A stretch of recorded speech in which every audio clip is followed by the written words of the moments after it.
Confrontant, dérangeant, divertissant. Richard Martineau, il brave l'opinion publique depuis plus de 3 décennies. Alors, quand j'étais jeune, je jouais aux échecs et j'étais pas pire. Je battais mes mononcles, puis je battais mes cousins, puis tout ça.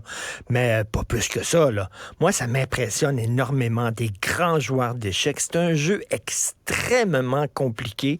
Et là, c'est avec bonheur que je parle à Chan-Rodrigue Lemieux. Il est grand maître aux échecs. C'est un jeune prodige de 19 ans. Il a brillé le week-end dernier. Il est devenu le 5e et le plus jeune grand maître aux échecs au Québec. Il est avec nous. Chan-Rodrigue Lemieux, bonjour. Bonjour, M. Martineau.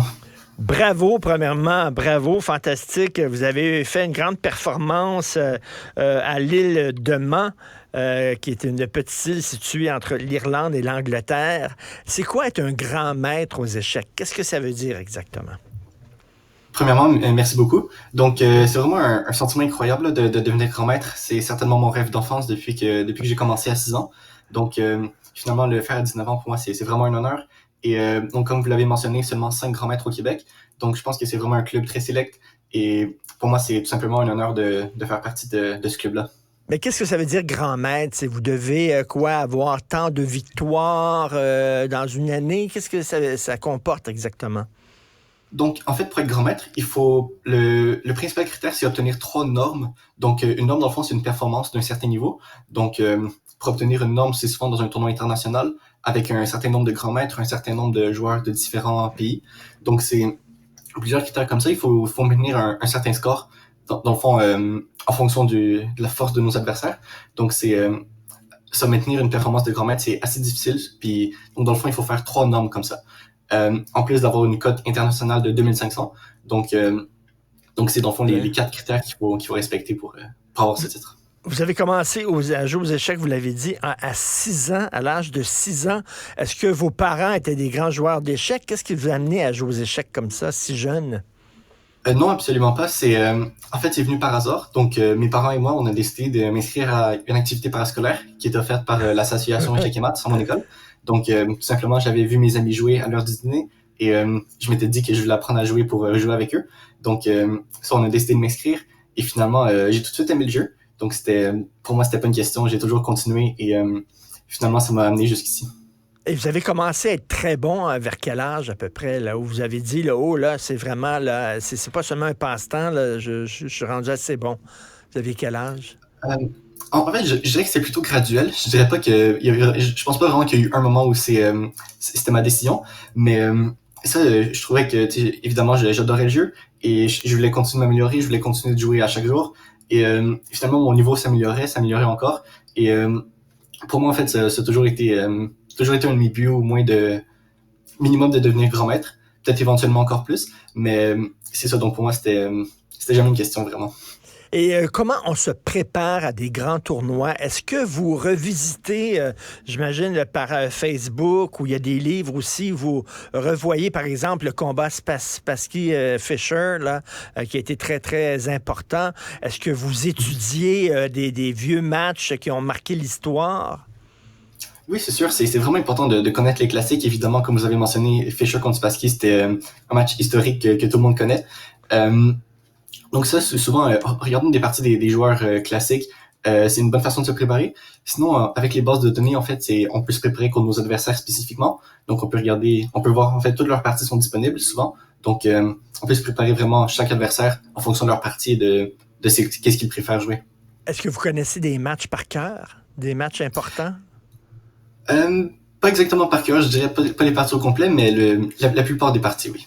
OK, donc vous connaissez mais les grands coups, par exemple, de Fischer qui le fait là, à telle année contre tel adversaire, etc. Il a joué son cavalier, son fou de telle façon, puis là, vous notez ça dans votre cerveau, dans une partie de votre cerveau en disant, ben ça, ce mouvement-là, ça peut me servir à un moment donné. Oui, c'est ça. Non, il y a certains coups dans le fond, qui restent encore connus après les générations. Donc, c'est certains coups, par exemple, un coup de Fischer contre Spassky qui a vraiment ébloui tout le monde en 1972. Donc ça, c'est un coup que tout le monde connaît, qui est encore très connu dans le monde des échecs. Monsieur Rodrigue Lemieux, en 2000, aux Jeux olympiques de Sydney en 2000, les jeux d'échecs ont été un sport de démonstration. C'est-à-dire qu'il y a eu des combats d'échecs pendant les Jeux olympiques parce qu'on disait que c'est une boxe intellectuelle et que c'est pas seulement, ça ne demande pas seulement des efforts intellectuels, mais ça demande aussi des efforts physiques. Et il y a des gens qui disent que le jeu d'échecs devrait être considéré comme un sport. Est-ce que effectivement, lorsque vous participez à des tournois d'échecs, vous sentez que vous faites un effort physique et pas seulement intellectuel? Oui, en fait, bonne question. Moi, selon moi, je pense que les échecs peuvent être considérés comme un sport. C'est quand même pas très facile de rester concentré pendant plusieurs heures consécutives dans une partie d'échecs. Donc, je dirais en moyenne, une partie d'échecs très compétitive peut durer 4 ou 5 heures en moyenne. Donc, et souvent, dans des gros tournois, on a 9, 11 jours consécutifs avec des parties. Donc, ça peut devenir très demandant. Et je pense que physiquement, surtout, là, c'est très demandant. Jouer, par exemple, 5 heures pendant 11 jours consécutifs, ça demande beaucoup d'énergie. En plus de la préparation qui peut durer plusieurs heures. Est-ce que vous suez, vous perdez du poids? Est-ce que vous sentez vraiment que vous faites un effort physique? Ah oui?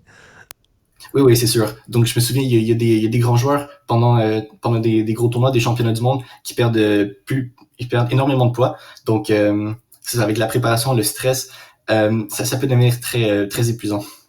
Et quel genre de monde que c'est? Parce que là, vous entrez dans une faune, hein, les grands maîtres aux échecs. On sait qu'à un moment donné, Fischer a perdu un peu la carte, là, puis il est devenu très bizarre, là, complotiste et tout ça à la fin de sa vie. Est-ce que c'est des gens très compétitifs? Est-ce que ce sont des gens très solitaires dans leur tête? Ou au contraire, c'est des gens qui peuvent partager leurs trucs et tout ça? Comment ils sont, ces gens-là, dans cette jungle-là des échecs? Je dirais que, évidemment, ça dépend de chaque joueur, mais je trouve qu'en général, les joueurs sont assez solitaires, comme vous mentionnez. Donc, c'est évidemment, les échecs, c'est pas un jeu d'équipe, c'est vraiment individuel. Donc, les joueurs sont un peu conditionnés à toujours être un peu par eux-mêmes et essayer de toujours réfléchir par eux-mêmes. Donc, c'est sûr que les joueurs d'échecs sont plus solitaires que souvent d'autres athlètes. Mais ça, c'est un monde complètement différent. Je pense que les joueurs d'échecs, ils s'entendent très bien entre eux, mais souvent, c'est comme un monde à part. Mais votre cerveau doit travailler de façon particulière. C'est comme presque un ordinateur. Vous devez voir toutes les combinaisons possibles. Lorsque quelqu'un joue une pièce devant vous, vous devez voir prévoir 2-3 coups à l'avance. Il peut faire ci, il peut faire ça, il peut faire ça. Et c'est minuté, en plus, dans des tournois d'échecs. Donc, écoutez, ça doit être extrêmement exigeant. Oui, ça, c'est pas facile, mais je dirais qu'avec la pratique, un peu comme dans tout, avec la pratique, ça devient beaucoup plus facile. Mais c'est sûr que à chaque fois que je vois un échiquier devant moi, il y a toujours des milliers de schémas qui viennent dans ma tête instantanément. Donc, c'est un peu ça, je pense, le cerveau d'un joueur d'échecs. Et vous calculez rapidement? Vous voyez les coups, là, les 2-3 coups à l'avance, toutes les combinaisons que la personne peut faire? Oui, ça, souvent, ça vient assez instantanément. Dès qu'on voit un échiquier, ça vient. Est-ce que vous pratiquez avec votre ordinateur régulièrement? Est-ce que vous jouez contre votre ordinateur? Est-ce que vous devez battre votre ordinateur si vous avez un Apple? Je parle pas de Big Blue, là, le gros ordinateur là, qui avait participé à un tournoi d'échecs, là, mais un ordinateur domestique ordinaire, vous devez le battre à tout coup, là. En fait, ça dépend quel genre d'ordinateur. N'importe quel ordinateur qui essaie de jouer les meilleurs coups va gagner contre n'importe quel humain très facilement. Les ordinateurs sont tellement forts ces temps-ci, c'est vraiment dur de comparer à, par exemple, le fameux match de Deep Blue contre Kasparov dans les années 90. Donc, en ce moment, les ordinateurs sont incroyablement forts. Donc, en fait, je joue jamais vraiment contre l'ordinateur. Souvent, souvent j'analyse avec. Donc, je rentre certains coups dans l'ordinateur et en fait, automatiquement, l'ordinateur peut dire les meilleurs coups et assez très profondément, en fait. Donc, c'est une très bonne façon de préparer. On peut vous utilisez l'ordinateur comme un aide, c'est ça, là, vous travaillez avec l'ordinateur pour vous améliorer. Oui, exactement. C'est ça, c'est vraiment la façon moderne de faire. Donc, comme j'ai dit en une seconde, les ordinateurs peuvent trouver tous les meilleurs coups dans une position donnée. Donc, dans le fond, avant chaque partie, on essaie de vraiment regarder tous les meilleurs coups avec l'ordinateur, essayer de s'assurer qu'on connaît bien les lignes, donc pour ensuite les jouer dans la partie. Écoutez, vous avez 19 ans, vous voulez faire quoi plus tard? Est-ce qu'on peut vivre des jeux d'échecs en allant dans des tournois mondiaux puis en remportant des bourses? Est-ce que c'est ce que vous voulez faire? Je dirais que c'est faisable. Le problème, c'est que c'est assez difficile pour la plupart des joueurs, à moins qu'ils soient vraiment dans l'élite mondiale. Donc, en général, le top 50, par exemple, j'y vis assez bien. Mais sinon, c'est plutôt difficile. Pour les joueurs en dehors du top 50, souvent, il faut avoir un autre emploi relié aux échecs. Par exemple, la plupart, sont aussi entraîneurs d'échecs. Par exemple, il y en a qui sont des auteurs ou qui créent du contenu sur YouTube, par exemple. Donc, ça, c'est une des possibilités. En ce moment, par contre, je dirais que c'est pas exactement mon but. Je me concentre aussi sur l'école. Donc, j'étudie en sciences biomédicales à l'université ici au Texas. Donc, j'essaie de me concentrer aussi sur ma carrière professionnelle. Est-ce que vous aimeriez ça? Est-ce que vous visez d'être dans le top 50, justement? Peut-être éventuellement. Je me disais le top 100 pour commencer. D'ici quelques années, peut-être. Le top 50, j'espère que ça peut venir un jour. Écoutez, bravo, là, c'est vraiment extrêmement impressionnant. À 19 ans déjà, être grand maître et vous avez commencé à 6 ans, je le rappelle. Et en terminant, est-ce que vous suivez un régime particulier avant un tournoi? Est-ce que vous vous entraînez comme un athlète professionnel? Non, en fait, bonne question, mais je dirais que c'est surtout pendant les tournois que je suis le plus discipliné. En fait, j'ai rarement une préparation très spéciale avant les tournois, mais c'est vraiment avant chaque partie que je me prépare en fonction de mon adversaire. Et j'essaie de rester vraiment le plus concentré possible pendant mon tournoi. J'essaie d'éviter un peu les distractions, puis rester concentré sur les échecs. Non, c'est sûr qu'on joue pas aux échecs au lendemain d'une grosse brosse, comme on dit. Hein? C'est sûr et certain. Monsieur Sean Rodrigue Lemieux, grand maître aux échecs. Félicitations, on est fiers de vous. Merci beaucoup. Merci, M. Martineau. Merci.